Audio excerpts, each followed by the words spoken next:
Muy buenas noches, hermanos, Señor los bendiga. Una noche más de estudio bíblico de lunes, revisando las cartas del apóstol Juan. Gracias damos al Padre en el nombre de Jesús, vez tras vez, que nos permite escudriñar su palabra preciosa, bendita, y vamos a darle gracias en oración. Padre, en el nombre de tu Hijo amado Jesucristo, gracias te damos una vez más la oportunidad de acceder a tu palabra, Señor. Lámpara a nuestros pies tu palabra, lumbrera a nuestro camino. Gracias, Padre amado, bendito Dios, porque eres bueno para siempre tu misericordia. Ayúdanos esta noche, como siempre, a escudriñar tu palabra, como nos mandas, escudriñar las Escrituras, porque ellas son las que dan testimonio de mí. Y dan testimonio de ti, Señor amado. Gracias, papá. Gracias, Señor. Abre nuestros oídos espirituales, tus corazones, Señor, para recibir tu palabra en esta noche. Gracias, papito. En nombre de Jesús decimos todos. Amén. Bien, amados, ya prácticamente concluyendo esta noche la primera carta del apóstol Juan. Habíamos quedado en primera de Juan, capítulo 5, ya en el versículo 5, ¿no es cierto? Sí. Cuando dice el apóstol Juan, inspirado por el Espíritu Santo, ¿quién es el que vence al mundo? Sino el que cree que Jesús es el Hijo de Dios. Incluso habíamos repasado que la Biblia entiende por mundo, ¿verdad? Habíamos ido incluso a revisar nuevamente primera de Juan 2, 15 y 16. Amén.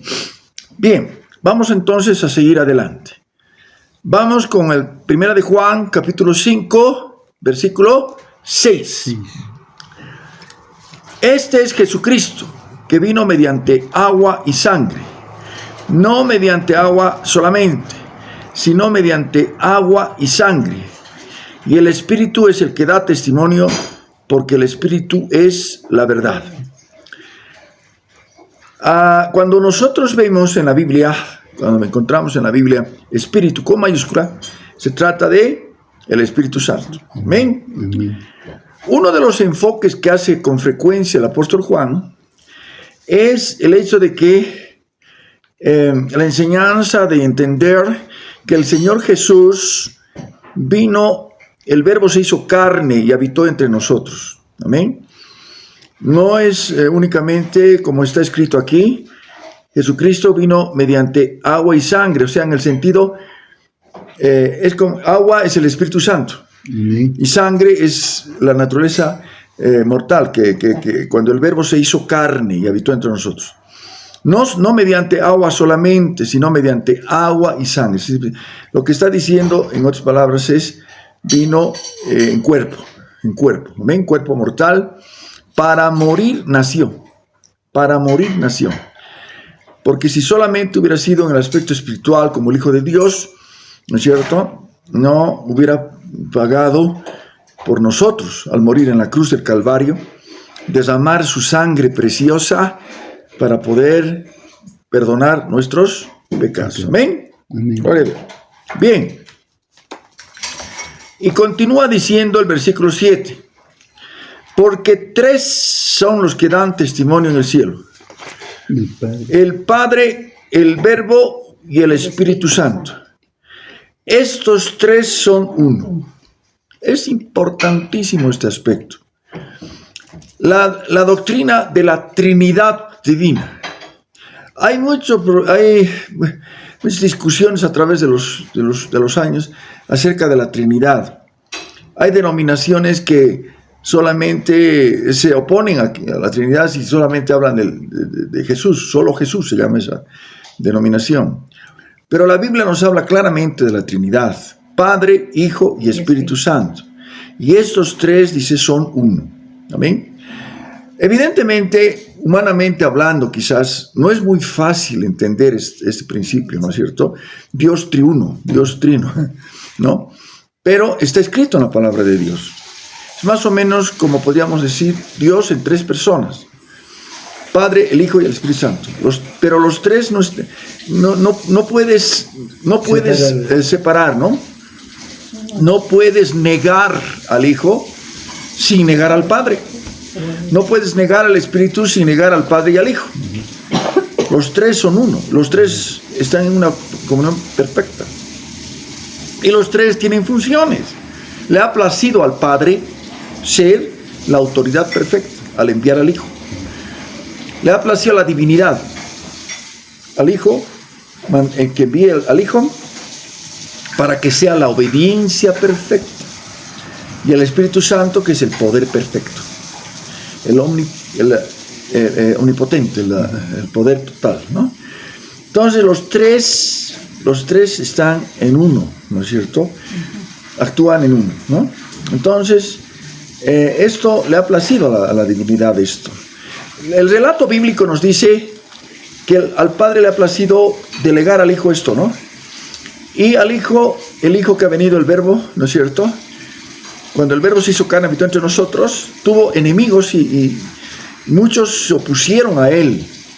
No le quisieron oír. A lo suyo vino y los suyos no les recibieron.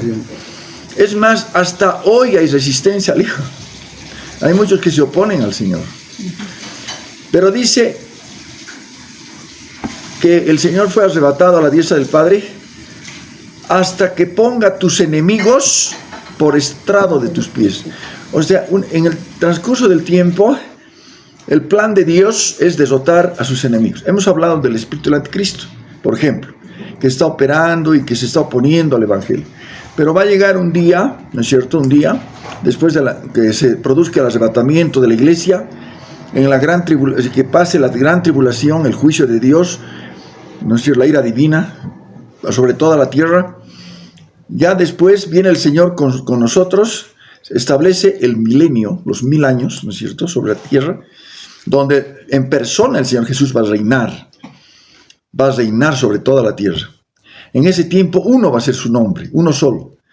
No como ahora que uno puede viajar a determinados lugares y en esos lugares están sus ídolos, están sus creencias, están sus tradiciones. En el milenio uno será el nombre del Señor, uno solo. Donde quiera que vayamos lo estarán adorando al Señor, al Rey de Reyes. Y Él en persona estará en el templo del milenio en Jerusalén reinando sobre toda la tierra. Pero en ese tiempo del milenio todavía van a haber personas con cuerpos, bueno, la iglesia y todos los que sean salvos van a ir adquiriendo cuerpos glorificados, pero también van a haber nacimientos en el milenio, van a haber casamientos en el milenio. Y esos que nazcan de matrimonios van a tener cuerpo mortal. Solamente la gran diferencia va a ser que ahora el promedio de vida, ¿cuál es? 70. Y en los más robustos, 80. Ese es el promedio de vida, ¿no es cierto? Muy bien. En el milenio va a ser como era antes del diluvio. ¿Cuántos vivían antes del diluvio? 200, 300, 500, 600, como nada.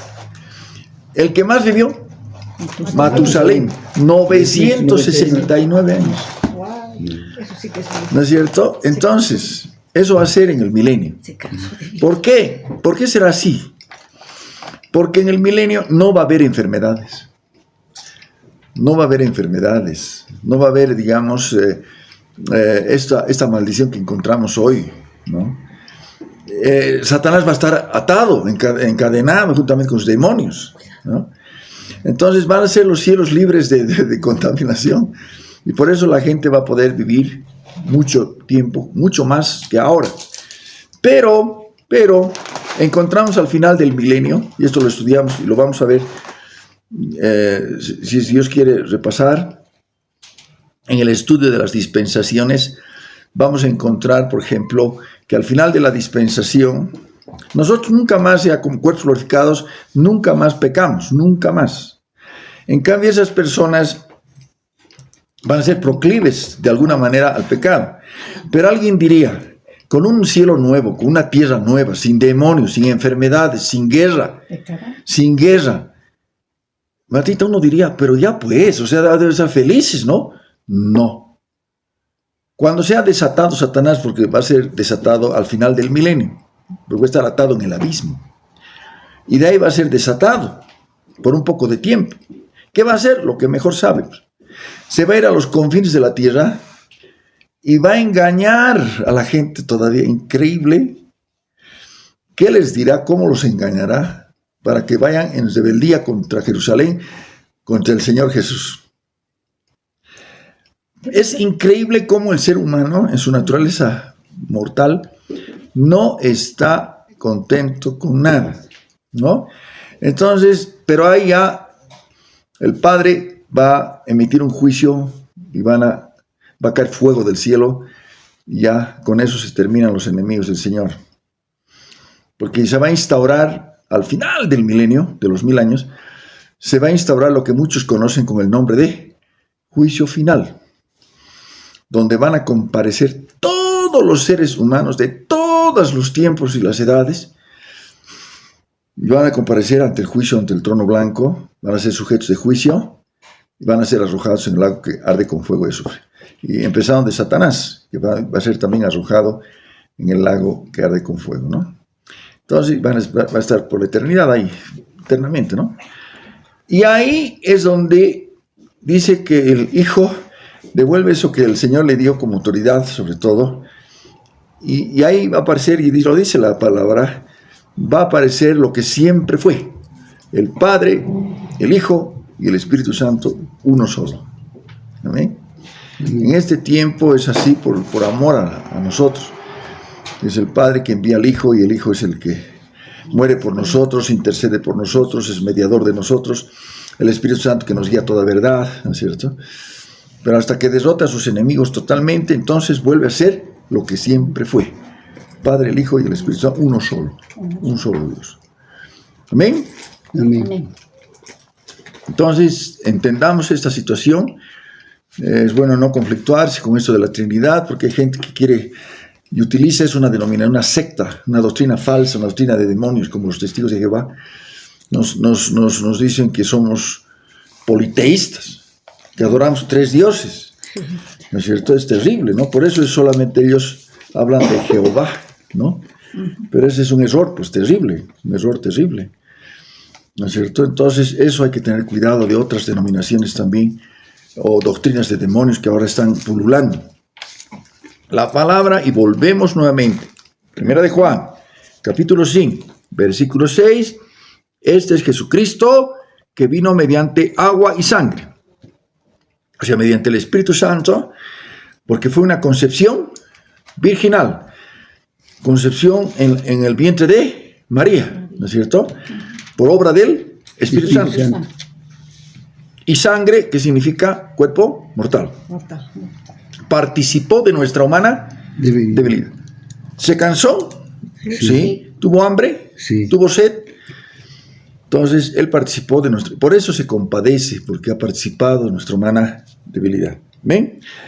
No mediante agua solamente, dice, sino mediante agua y sangre.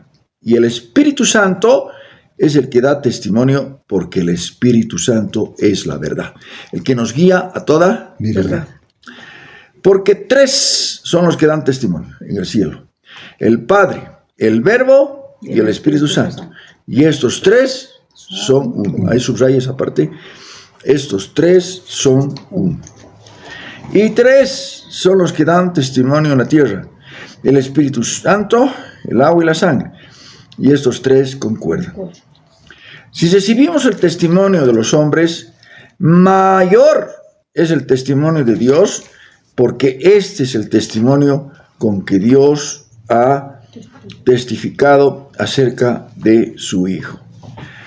¿Cuándo, en qué momento recuerdan ustedes que el Padre dio testimonio del Hijo? En varias oportunidades. Una de ellas, ¿cuándo? En el bautismo. Muy bien. Vamos a ir a ese pasaje que se encuentra en los Evangelios. Amén. Se encuentra en los Evangelios. Justamente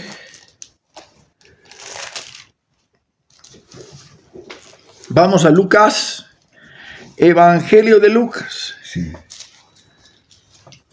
O más propiamente en el Evangelio de Mateo capítulo 3, más bien. Capítulo 3. Mateo capítulo 3, versículo 13. Mateo 3:13. 3:13. ¿Qué dice la palabra de Dios? Mateo 3:13. Entonces Jesús vino de Galilea a Juan, al Jordán, para ser bautizado por él. ¿Quién es Juan?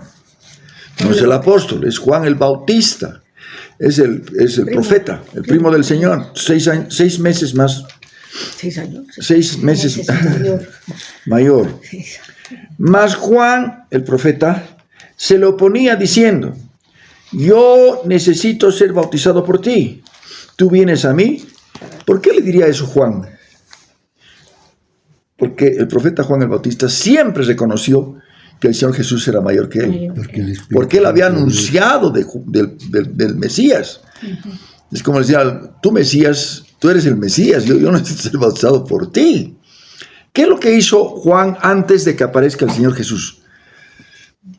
Bautizaba en el Jordán. Bautizo de arrepentimiento. El bautismo de Juan era un bautizo de preparación. No es, eso hay que aclarar bien, no es el bautismo cristiano. El bautismo cristiano viene después. Juan lo que hacía era preparar el corazón de las personas para arrepentimiento, para que aparezca el Mesías y lo confiesen como Señor y Salvador. Concluido eso, una vez identificado al Señor Jesús, él ya terminó su ministerio. ¿Amén? Ahora, ¿qué dice? Mas Juan dice: pero Jesús les respondió a Juan. Versículo 15, 3:15, Mateo 3:15. Pero Jesús les respondió: deja ahora, porque así conviene que cumplamos toda justicia. Entonces le dijo: ¿por qué le diría al Señor, deja, o sea, bautízame nomás, no hay problema? ¿Por qué?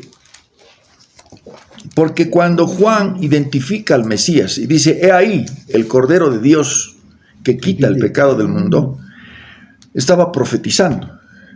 Esa profecía de Juan la recibe el Señor. Y como una expresión de obediencia, le dice a Juan que lo bautice. ¿Qué iba a representar el bautismo? A partir de ahí, iba a representar la inmersión, la muerte y la salida del agua, la resurrección. Muerte y resurrección. Ese es el mensaje del bautismo cristiano. Empezaría el Señor Jesús lo que después generaciones de cristianos han participado del bautismo. Porque ¿qué es el bautismo en realidad? El bautismo en agua es una expresión pública de algo que la persona dice: yo participo de su muerte y de su resurrección. ¿Ven?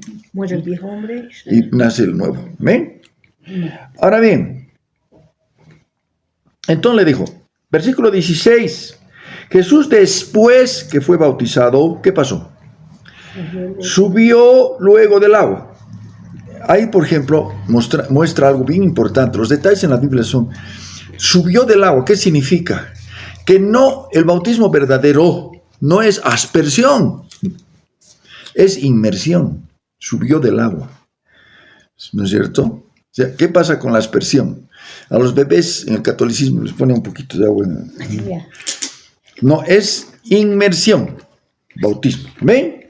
Ahora bien, subió del agua y aquí los cielos le fueron abiertos. Vio al Espíritu de Dios que descendía como paloma y venía sobre él. Una voz de los cielos que decía: este es mi hijo amado, en quien tengo complacencia. Ahí el Padre estaba dando testimonio del Hijo. Ahí el Padre estaba dando testimonio del Hijo. ¿Amén?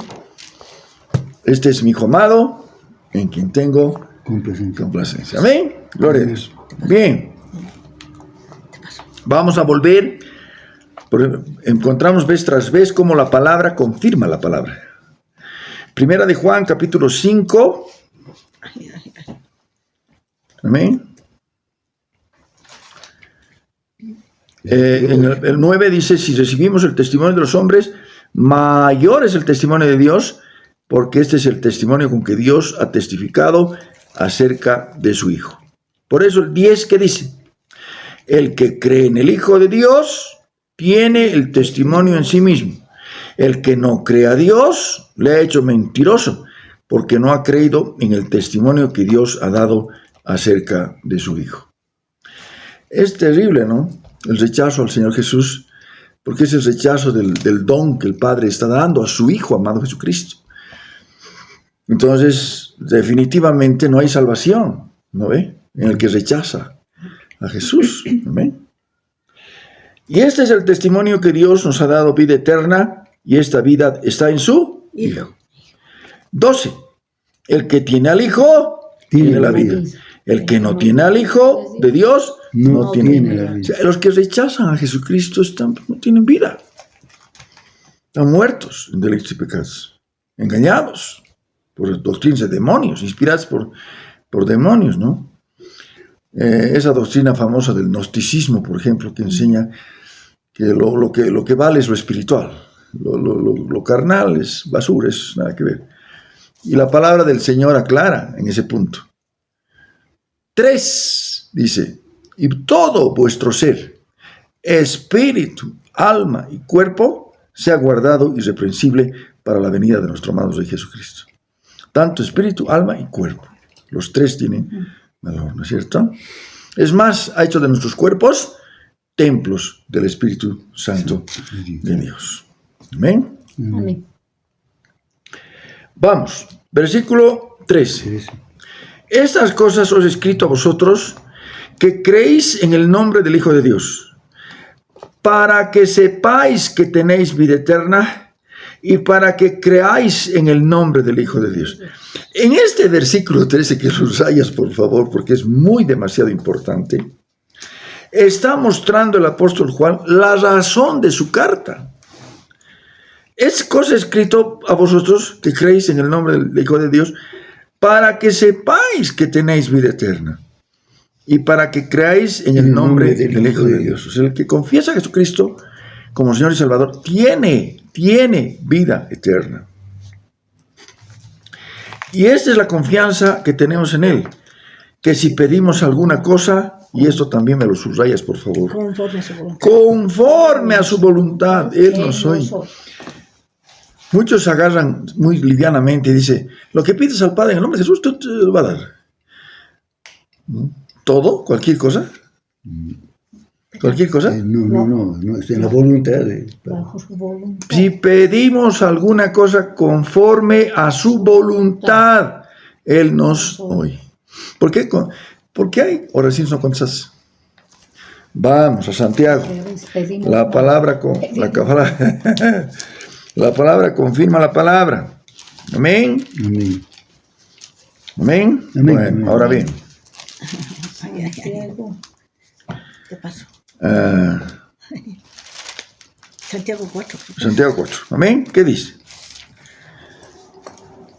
Vamos a Santiago capítulo 4, versículo 1 adelante, para que entendamos.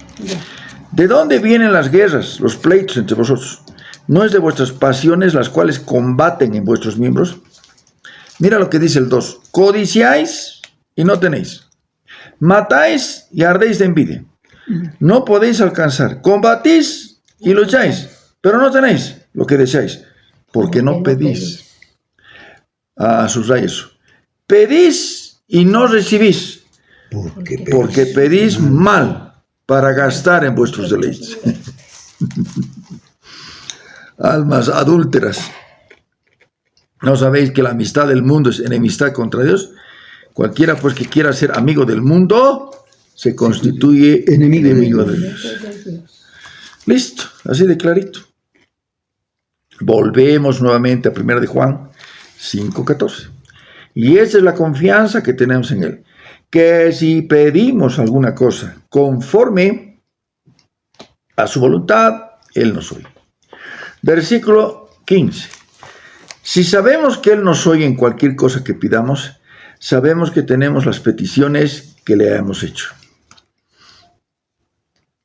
Versículo 16. Si alguno viere a su hermano cometer pecado que no sea de muerte, pedirá y Dios le dará vida. Esto es para los que cometen pecado que no sea de muerte. Hay pecado de muerte, por el cual yo no digo que se pida.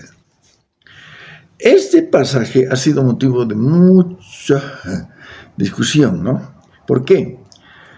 Porque nosotros pensamos que cualquier cosa que pidamos por algún hermano, entendemos que el Señor va en su misericordia perdonar. Pero aquí está hablando de pecado de muerte.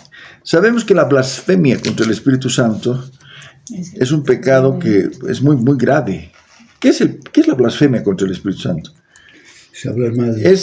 Es interpretar algo del enemigo, algo que es de Dios, como si fuera del enemigo. Eso le decían al Señor. Por el dedo de Satanás hace milagros. Atrevidos, ¿no es cierto? Totalmente. Terrible, ¿no es cierto? Entonces, esa es la blasfemia esa que no tiene, dice, perdón, en este siglo ni en el próximo. ¿Es pecado de muerte? Pecado de muerte.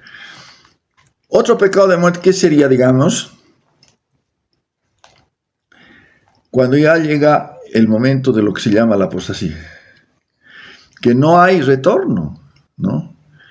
Es alguien que se ha endurecido de tal manera, porque, ¿qué dice la Escritura?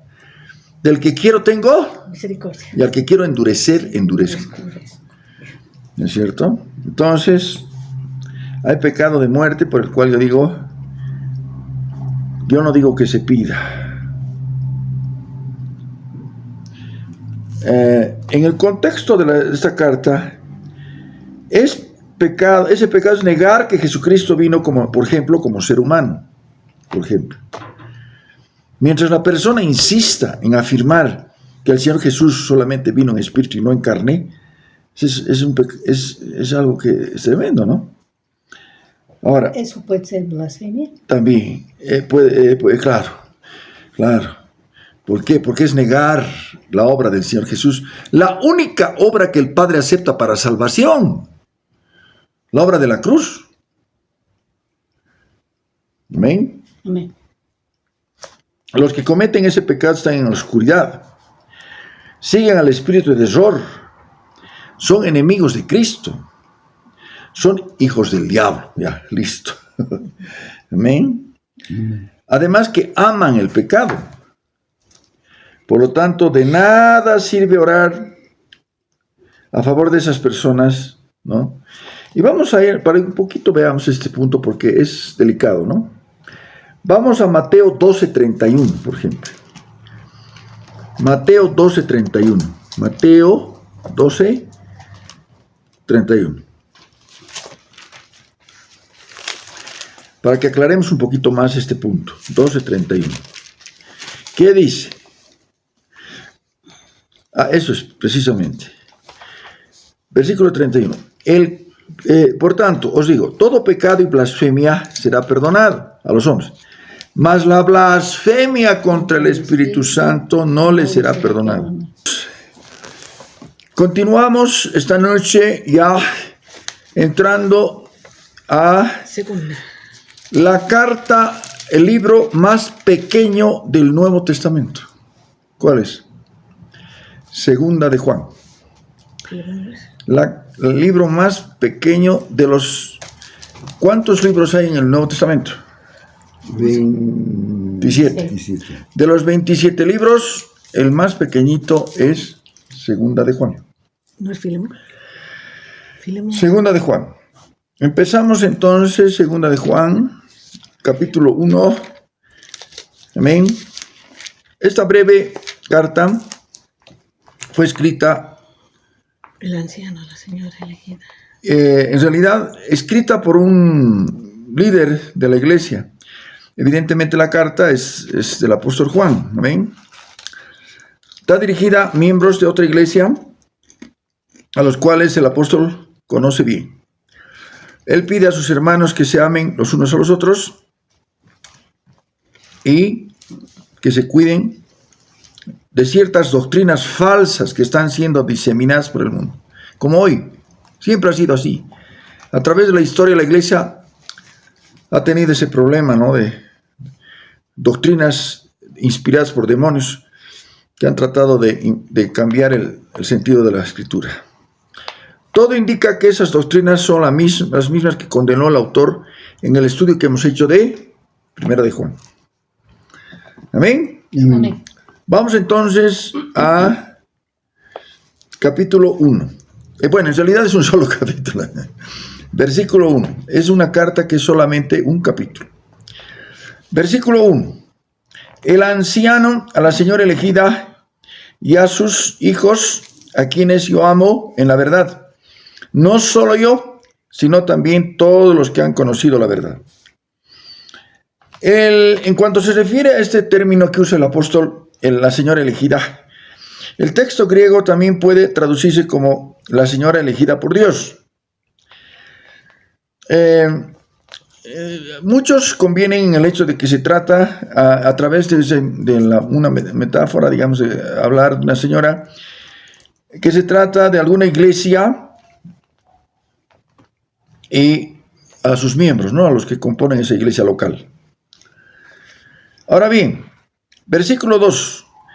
A causa de la verdad que permanece en nosotros y estará en nosotros, permanece en nosotros, estará para siempre con nosotros. Sea con vosotros gracia, misericordia y paz de Dios Padre y del Señor Jesucristo, Hijo del Padre en verdad y en amor. Vez tras vez el apóstol Juan, como notarán, siempre trata de defender la doctrina de la Trinidad. Amén. Vamos a continuar. Versículo 4. Mucho me regocijé porque he hallado algunos de tus hijos andando en la verdad, conforme al mandamiento que recibimos del Padre. Y ahora te ruego, señora, no como escribiéndote un nuevo mandamiento, sino el que hemos tenido desde el principio. ¿Cuál es? Que nos amemos unos a otros. Es muy importante este punto, hermanos amados. ¿Por qué? Porque el Señor ya en los evangelios se registra que enfatizó lo siguiente: en esto conocerán que son mis discípulos. No en los grandes edificios, no en las grandes construcciones, no en los grandes medios, ni nada por el estilo. En esto conocerán que son mis discípulos, en el amor que se tengan los unos a los otros. Este versículo 6, este es el amor, que andemos según sus mandamientos. Este es el mandamiento, que andéis en amor, como vosotros habéis oído desde el principio. Subraya, porque muchos engañadores han salido por el mundo, que no confiesan que Jesucristo ha venido en carne. Quien esto hace es el engañador y el anticristo. No es que ya apareció el anticristo como tal, sino aquellos que opera el espíritu del anticristo. Qué tremendo es negar que el Señor vino en carne. A Satanás no le conviene esa situación de que, ¿por qué? Porque cuando el Verbo se hizo carne, habitó entre nosotros, murió por nosotros y en virtud de su muerte y resurrección nos dio la victoria. ¿Amén? Amén. Versículo 8. Mirad por vosotros mismos, para que no perdáis el fruto de vuestro trabajo, sino que recibáis galardón completo. En las coronas que hemos estudiado, 5 coronas, hay una que especifica para los ganadores de almas: corona de gloria y gozo. Entonces, hay que orar para pedirle al Señor ganar vidas. Versículo 9. Cualquiera que se extravía y no persevera en la doctrina de Cristo, no tiene a Dios. El que persevera en la doctrina de Cristo, este sí tiene al Padre y al Hijo. ¿Ve? Vez tras vez habla acerca de Padre y el Hijo y el Espíritu Santo. Si alguno viene, versículo 10, si alguno viene a vosotros y no trae esta doctrina, no lo recibáis en casa ni le digáis bienvenido, porque el que le dice bienvenido participa de sus malas obras. Eso no quiere decir, hermanos, que alguien que está, digamos, en otra doctrina por ejemplo, en el catolicismo, lo tratemos mal, ¿no es cierto? Cuando dice, no le digáis bienvenido, no participes de su doctrina, no le escuches. Amén. Porque están en doctrina errada. Y ahí acaba cuando dice, el versículo 12, tengo muchas cosas que escribiros, pero no he querido hacerlo por medio de papel y tinta. Espero ir a vosotros y hablar cara a cara para que nuestro gozo sea cumplido. Los hijos de tu hermana, la Ilquía, te saludan y todos dicen amén. Amén. Cuando habla al final, los hijos de tu hermana, se considera que se trata de las personas que eran parte de la iglesia a la que pertenecía el autor. En el texto griego, hermana la elegida también puede traducirse hermana elegida por Dios. Amén. O sea, siempre en la metáfora de la iglesia local, que definitivamente eso también tenemos que ver, ¿no? Que no porque no esté en nuestra iglesia local en la que pertenecemos, ya nada que ver con nosotros, no, somos hermanos, ¿no?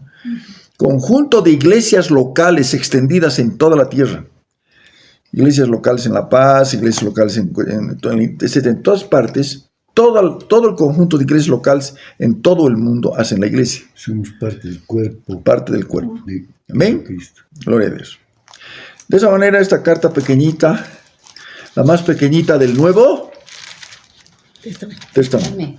Y concluimos las 3 cartas con Tercera de Juan. Tercera de Juan. Esta carta fue escrita por el mismo autor de la segunda, es enviada a Cayo, dirigente de una iglesia, amigo cercano del apóstol Juan. Este es un presbítero que se queja de Diótrefes, un líder de la iglesia que está en contra suya y de sus enseñanzas. Diótrefes incluso impide que la iglesia reciba a sus hermanos y hermanas que van de lugar en lugar predicando el evangelio. Aquí vamos a ver 2 personajes. Es interesante esta pequeña cartita también. Uno que se llama Diótrefes, ¿no es cierto? Y definitivamente vamos a ver qué es lo que nos dice la palabra del Señor. Además, que dice mentiras contra el presbítero y sus colegas. El autor promete ir pronto para poner todo en orden. Esta breve epístola nos deja ver los problemas que enfrentan una iglesia del primer siglo y la manera en que los líderes buscaban resolver. Siempre entendemos que surgen problemas y es preciso que los miembros de la iglesia tomen las medidas necesarias para resolver esos problemas, siempre buscando ser fieles a la verdad. Vamos a empezar entonces la tercera carta del apóstol Juan. Es también un solo capítulo. Versículo 1. El anciano a Gayo, el amado, a quien amo en la verdad. Ahí está. Gayo, se van a acordar de ese nombre, Gayo. Y ahí está este saludo tan hermoso que muchas veces lo aplicamos, ¿no?, a nuestros hermanos cuando, por ejemplo, es su aniversario de cumpleaños, ¿no? Amado o amada, o no necesariamente, sino a todos los hermanos deseamos esto. Yo deseo que tú seas prosperado en todas las cosas. Este tiene que ser nuestro anhelo a los hermanos, cualquiera sea este. Que te vaya bien, que Dios te bendiga de corazón, no simplemente por un saludo protocolar. Yo deseo que tú seas prosperado en todas las cosas. Y esto subraya, por favor, que tengas salud. Amén. Amén. Que tengas salud. Todos. Realmente todos, es algo que debemos clamar al Señor. Que tengas salud. Pero así como prospera tu alma. O sea, ya prácticamente ya se han agarrado los de la teología de la prosperidad. Este asunto, a ver, está diciendo que seas prosperado, que tengas esto. Pero que dice, así como prospera tu alma. Si prospera tu alma, no vas a inducir a que el hermano o la hermana se enriquezca. Porque dice la Biblia, no busques enriquecerte. El Señor te va a dar. conforme a su propósito, ¿no es cierto? Pero si vas a buscar enriquecerte, vas a empezar a amar el dinero. Y el amor al dinero es terrible, raíz de todos los males, ¿no? Entonces, pero si vas, digamos, de acuerdo a la voluntad del Señor, vas a crecer espiritualmente. Amén. Amén. Versículo 3. Mucho me regocijé cuando vinieron los hermanos, dieron testimonio de tu verdad, de cómo andas en la verdad. Y este versículo 4 es precioso.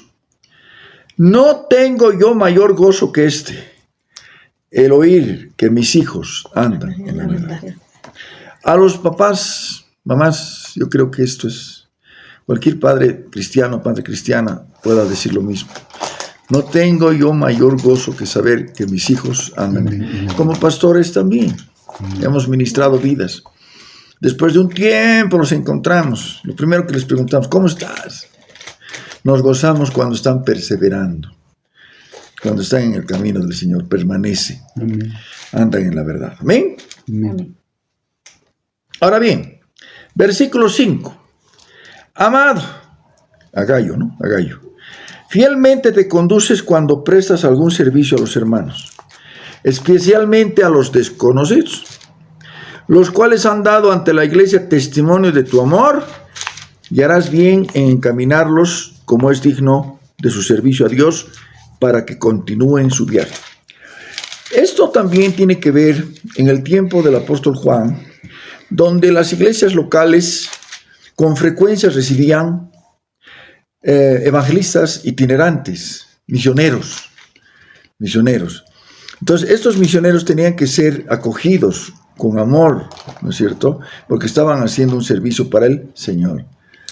Amén. Y otros también que de alguna manera estaban de paso, pero que no tenían, por ejemplo, un lugar donde pernoctar.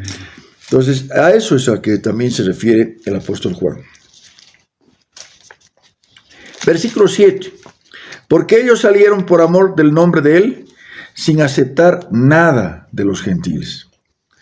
Nosotros, pues, debemos acoger a tales personas para que cooperemos con la verdad. La Biblia enfatiza un aspecto muy importante. Sed hospitalarios. ¿Qué significa hospitalarios? Acogerlos en tu casa, ¿no es cierto? Porque algunos dicen que acogieron ángeles, ¿no? Sin saberlo. Versículo 9. Ahí aparece el otro personaje, que es totalmente lo contrario. Demetrio, Diótrefes. Yo he escrito a la iglesia, pero Diótrefes, al cual le gusta tener el primer lugar entre ellos, no nos recibe. ¿Han conocido algunos personajes así, que gustan tener el primer lugar? Por esta causa, si yo fuere, recordaré las obras que hace, parloteando con palabras malignas contra nosotros. Y no contento con esas cosas, no reciba a los hermanos. Y a los que quieren recibirlos, se lo prohíbe. Y los expulsa de la iglesia. ¿Se dan cuenta? Qué terrible. Hasta puede haber provocado múltiples tropiezos por nada más. Amado, le dice a Gayo, el apóstol Juan, no imites lo malo, sino lo bueno. El que hace lo bueno es de Dios, pero el que hace lo malo no ha visto a Dios. Amén. Todos dan testimonio de Demetrio, y aún la verdad misma. Y también nosotros damos testimonio, y vosotros sabéis que vuestro testimonio es verdadero. Aparece este personaje llamado Demetrio. Demetrio probablemente el hombre que llevó esta carta a Gayo, o sea, de parte del apóstol Juan. Juan le está escribiendo aquí a Gayo, y Gayo, Demetrio le ha hecho llegar. Amén. Todos dan testimonio de Demetrio y aún la verdad misma, y también nosotros damos testimonio, y vosotros sabéis que vuestro testimonio es verdadero. Termina con salutaciones finales el apóstol Juan. Yo tenía muchas cosas que escribirte, pero no quiero escribírtelas con tinta y pluma. Espero verte en breve y hablaremos cara a cara. ¿Qué denota esto también? Denota que el apóstol Juan está mostrando la necesidad de la comunión de hermanos. Amén. La comunión de hermanos. La paz sea contigo. Los amigos te saludan. Saluda tú a los amigos, a cada uno en particular. Amados, de esta manera hemos desarrollado las 3 cartas del apóstol Juan. Un detalle que quizás no lo había manifestado anteriormente. Ustedes conocen lo que significa el Pentateuco. ¿Qué es el Pentateuco? El Pentateuco son los 5 primeros libros de la Biblia. Pentateuco 5, ¿no? Entonces, son los libros hechos por el profeta, por Moisés. Libros de Moisés, ¿no? Empezando de Génesis, etc., ¿no? Son los 5 primeros libros Pentateuco. También hemos visto hasta este momento aquello que se conoce como el Pentateuco de Juan. ¿Por qué? Porque son 5 libros escritos por el apóstol Juan. ¿Cuáles son? El Evangelio de Juan, primera, segunda, tercera de Juan y el Apocalipsis. Es también el Pentateuco de Juan. ¿Ven? De esa forma, hermanos amados, hemos concluido ya. Para ver más adelante también, es importante que veamos. Si hemos visto las 3 primeras cartas del apóstol Juan, pues vamos a ver el Evangelio de Juan. Amén. Tremendo evangelio, bello. De los 4 evangelios es el más diferente porque tiene mucho mensaje espiritual. ¿Ven? Amén, hermanos. Vamos a dar gracias al Padre. Padre amado, bendito Dios, en el nombre de Jesús te damos gracias por este tiempo que hemos desarrollado, Señor, estas 3 cartas del apóstol Juan. Gracias, Padre, porque eres bueno para siempre, tu misericordia. Danos, Señor, la posibilidad de poder seguir escudriñando tus escrituras todos los días, Señor. Llénanos de tu Espíritu Santo para poder discernir en profundidad el mensaje de tu palabra. A ti sea toda la gloria, toda la honra, el poder y la alabanza, para siempre y por siempre, Señor. Bendice a los hermanos que han estado en sintonía y en forma presencial también. Gracias, papá. Gracias, Señor. A ti la gloria, la honra, el poder y la alabanza. Y decimos todos, amén. El Señor bendiga grandemente.